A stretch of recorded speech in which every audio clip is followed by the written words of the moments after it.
Bismillahirrahmanirrahim. Uşaqlar üçün də qəbr əzabı mövcuddurmu?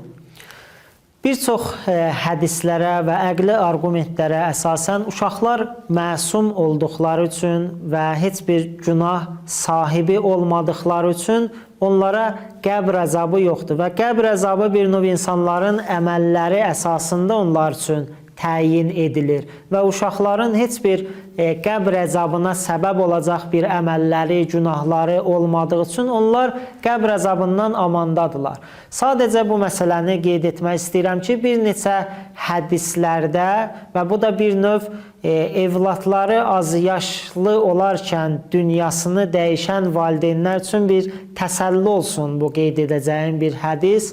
Allah Teala müjdə verir ki, onlara əgər bir mömin ailənin evladı, yəni dünyasını dəyişən evlad mömin ailənin evladı olsa, o zaman əgər onların valideynləri özündən qabaq dünyadan köçübsə, Allah Teala o uşağın tərbiyəsini həmin o valideynlərə tapşırar və bərzəx aləmindən sonra həmin uşaqlar behişt əhli olarlar.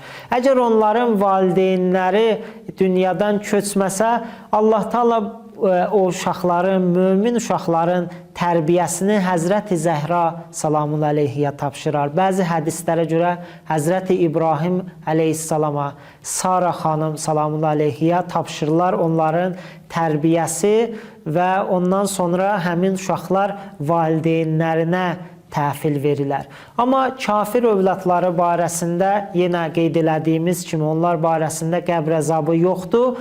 Amma bir çox kəlam alimləri qeyd ediblər ki, həm haqq çatmayan insanlar, o şəxslər ki, həqiqət onlara həqiqətən çatmayıbdır. Həm o şəxslər, həm bu formada olan uşaqlar, az yaşlı uşaqlar qeyd ediblər ki, onlar bərzəx aləmdə nə behişdə, nə cəhənnəmdə olarlar və Əraf adlı bir yerdə onlar saxlanırlar. Vəssalamu aleykum və rəhmətullahi və bərəkatuhu.